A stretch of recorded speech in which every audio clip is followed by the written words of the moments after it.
So 3 years ago, I made the ultimate tier list video ranking the different self-improvement habits for men. That video blew up, it went completely viral, but the world moves fast and a lot of things have changed in the last 3 years. These days, men are chasing everything from AI side hustles to OnlyFans subscriptions. So today, I'm updating the list. I've experimented with all of these myself. Some of them are complete game changers that you can't afford to miss. Others are traps that will completely destroy your life. So that being said, let's hop in. First up, we got OnlyFans. And bro, if you told me about OnlyFans like 5 years ago, I would have been like, really? People are about to start paying for porn? Doesn't make any sense, man. But obviously, some guys see value in it because you got like Sophia Rain. She made $43 million last year. So guys are coughing up their hard-earned money to get explicit content from younger girls usually. And then sometimes I guess the girls will message them, or like the girls will message them. I think it's actually their management company or some AI that's actually messaging these guys back. And of course, this comes with all the serious negative side effects of porn addiction. But it's even worse because now you're funding these girls' lifestyles instead of funding your own mission. Clear F-tier habits. This is the peak of simp culture. And look, I realize some of you may have gone into dark times and gone down this path. But remember, brother, it is never too late to change for the positive. Also, just to be clear, this is the one thing on this list that I actually have not experimented with myself. Next, we have the comeback of religion. So y'all probably remember that in school, God was basically treated as this fairy tale, like this clearly fake thing. It wasn't taken seriously. You know, I grew up in a Catholic family, went to church, and even still, I doubted. I doubted my faith. But clearly something shifted recently. And I think a lot of it has to do with the sexual revolution that led to hookup culture and things like OnlyFans and pronouns being taught to children at school. And people are waking up and realizing, like, what path are we really going down here? Where does this lead us? And the stats back this up. Studies show there's been a 12% increase in Americans making a commitment to Jesus since 2021, surging from 54% to 66% of adults. For me, it hit me when Julia got pregnant. That's when I felt God's presence in my life clearly, and I realized I'm not the center of the universe. Since then, I've been waking up and trying to read the Bible every morning and committing myself to living a life closer to Christ. This one is S tier, regardless what your beliefs are. If you're not living for something that's bigger than yourself and your ego, what's the purpose here, man? Number 3, TRT, testosterone replacement therapy. So it's no secret that a few years ago, I got on TRT. That series of videos I made were some of the most popular ones on my channel, which shows that this is something a lot of men are interested in, if not doing themselves. And I know I owe y'all an in-depth update on this, but I'll be real with you. My motivations for starting were a combination of wanting to optimize my levels, which were a bit low, but also I was curious under a doctor's supervision what type of enhanced gains I would make in the gym after 10 years of natural training, and I wanted to document that and make content about it. Now, I'm not a doctor, but if you need this medically because of some condition like hypothyroidism, well, this could be a game changer for your energy, your mood, and your quality of life. But if you just want to do it for vain purposes in your physique, I don't think it's worth it, man. There's too many potential long-term risks to your heart health just to make some gains. I'll put this as C tier. It's probably not the right move for most men. Next up is Bitcoin and crypto. So it's clear that we're past the 2021 wave of like these NFTs and these shit coins that people were pumping and dumping. You'd see some people being millionaires overnight and other people losing all their money overnight. I know a lot of guys personally who won and who lost here. But the reality now is that Bitcoin specifically has proven it has some staying power as a hedge against traditional currencies. Personally, my take would be to put about 5 to 10% of the money you have invested into Bitcoin and just leave it there. But I would not get lost in the sauce and think that you're gonna build this crazy wealth off of crypto. I know some guys might disagree with me. It's clear to me that my time's better spent building a skill or a product that's actually gonna be valuable and help other people versus gambling on something that doesn't help society. I'm putting this at C tier because there is value in passive investing. Next up, some more technology, the AI boom. So a few years ago when people started talking about AI and ChatGPT, I was like, bro, this is a silly trend. I'm not gonna waste my time on this shit. And I do think that being stubborn as a man is actually a very positive thing, because if you don't have any conviction or certainty with your beliefs, you can never be a leader. You can never set strong boundaries with people.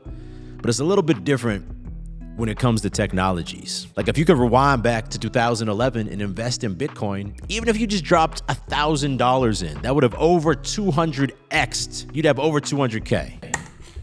200K? David, sorry, you're way off here. It's actually 13 million. Now I can confidently admit that I was wrong about AI. I think a lot of guys think, oh, it's just like a better Google search, or I don't need to use AI if I'm not gonna start some AI business. Bro, the way to think about AI is it's a tool you can leverage to move faster in your life, make better decisions, and just execute that much stronger. Like the men who learn AI now are gonna have a straight up unfair advantage over all the guys who keep ignoring it. And that's why AI adoption is A tier. This will be the deciding factor between the men who win and lose over the next few years. That being said, if you're ready to finally dive into AI, I just dropped a plug and play AI module inside of Beast Nation. Inside, I show you exactly how I use AI to grow my YouTube channel and craft engaging content, make faster decisions in my life and never get stuck overthinking things, boost my businesses to make more revenue, negotiate better deals and pay for my services, and just overall simplify and optimize my day-to-day life. If you're already a member of Beast Nation, that is live now inside the Beast Nation HQ. And if you're not, come on. What are you doing, man? Beast Nation is my private tribe of men leveling up their lives. There's weekly accountability calls so you can speak directly to me, get feedback on your situation, live in-person events in the USA and Europe where you can link up with other like-minded guys, step-by-step modules on AI, launching your first side hustle, growing your personal brand, and much, much more. And if you join Beast Nation today, there's a special offer, only $7 for your first 7 days. Literally just $1 a day. That's nothing. If you want to learn more, see some real testimonials from guys inside the group, and join now, just click that first link down in description. I'll see you inside. Next, number 6, cold approaching girls. So it's funny because the videos of me back in the day in downtown Boston, cold approaching girls on the streets, that's really what built this channel. Like that was the wave on YouTube at the time. And I just went balls to the wall, making those videos. Some good approaches, some pretty cringy approaches as well. Now for me, most of my life I had very low confidence with women, and I just didn't believe that women would be into me. And forcing myself to approach girls I didn't know and have somewhat decent conversations, which it was an ugly process. I couldn't even hold eye contact at first, but then I'd speak more confidently. I'd learn not to stick around too long, and little by little I was able to get phone numbers and get actual dates like this. And if I'm being honest, it completely transformed my confidence and my ability to face fear and rejection, which built confidence in other areas of my life, like hopping on YouTube. But once I got past that stage, it actually turned into this big time waster in my life, where when I was out in public, I turned into a nut job.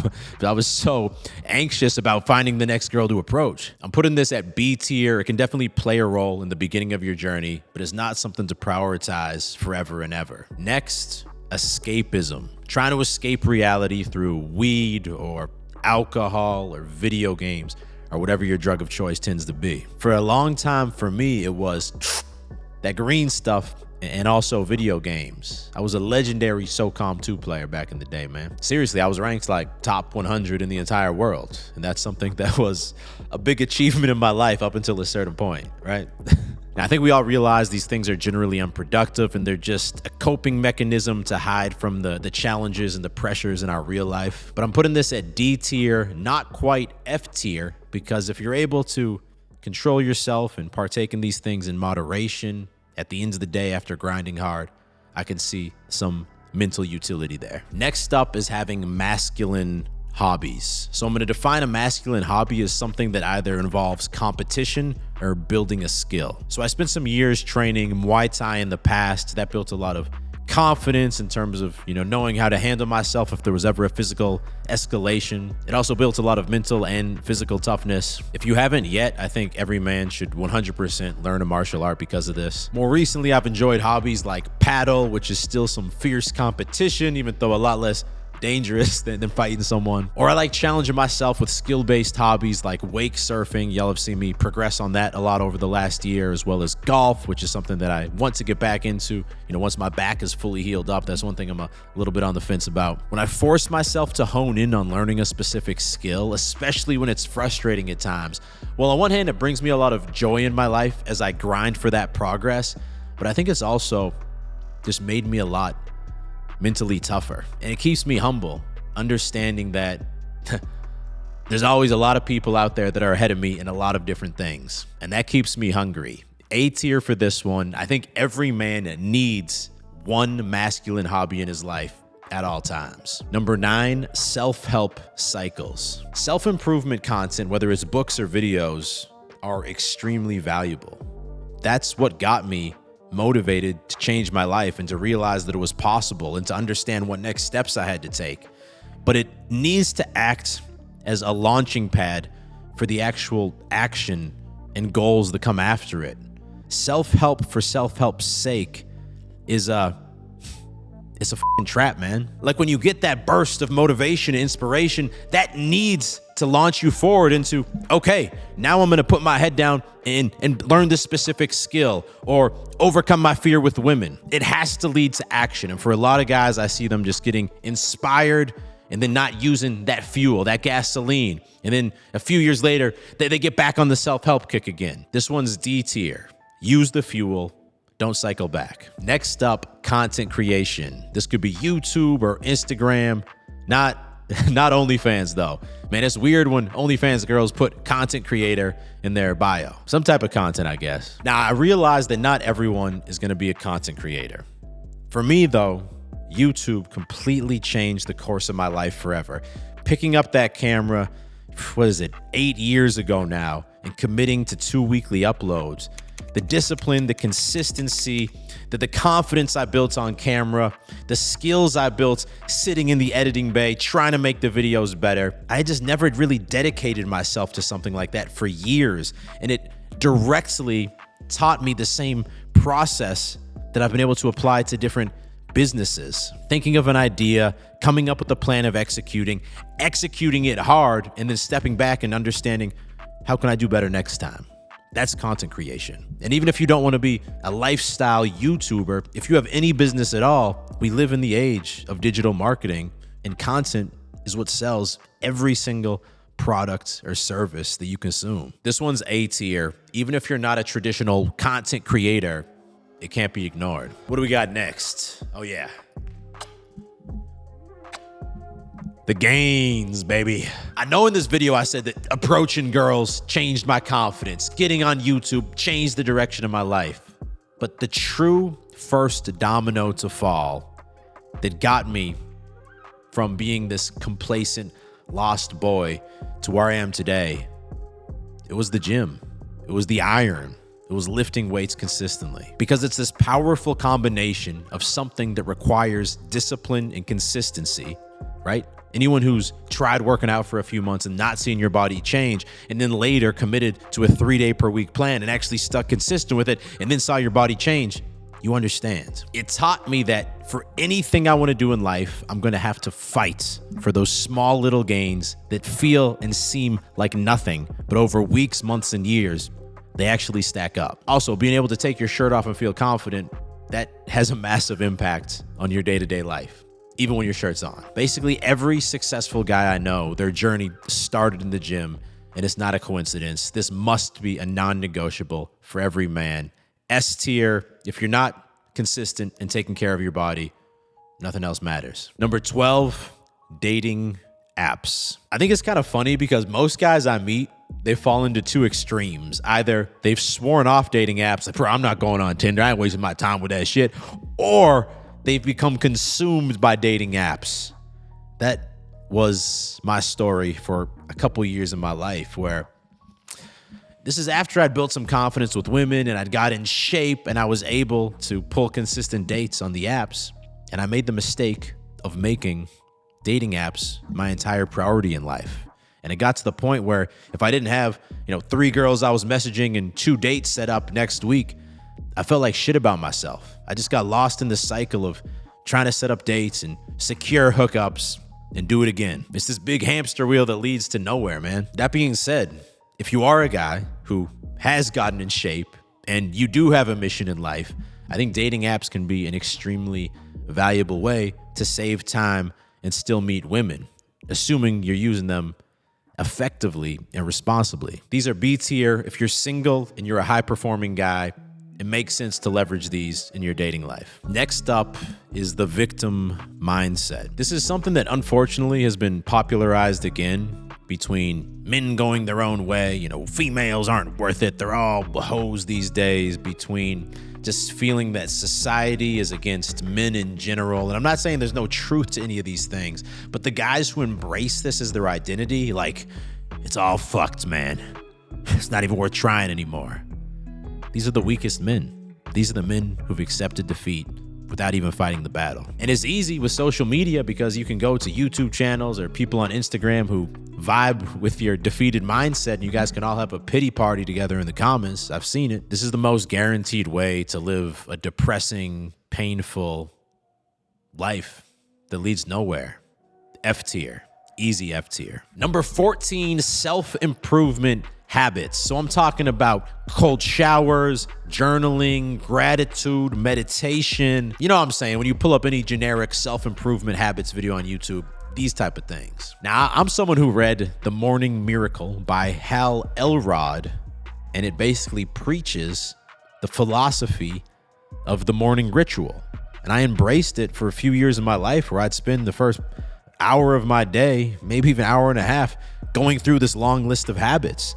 And it did, I guess, build some discipline. Meditating helps me learn to control my anxiety. Cold showers helps me build some level of mental toughness, or at least just resistance to cold water. But at this point, my morning routine is really meant to be something that just calms my mind for the inevitable battles that I'm going to have to fight throughout the day.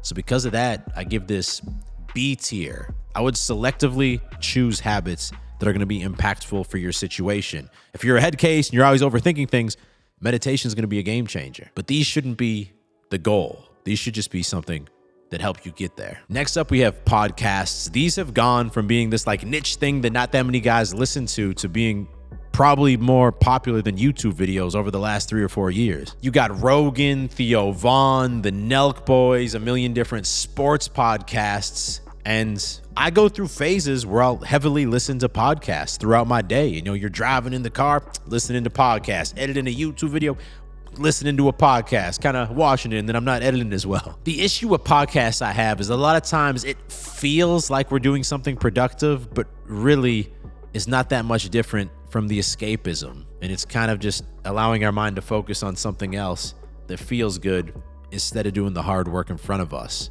So I'm going C tier.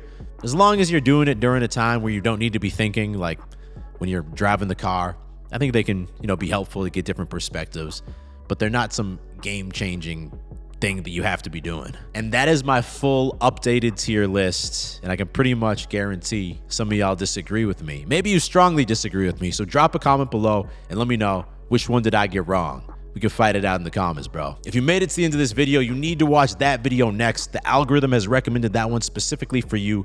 Click there to watch that now. If you're new to the channel, click down there because I drop 2 new videos every single week. You don't want to miss them. I'll talk to you in the next video. Stay beastly.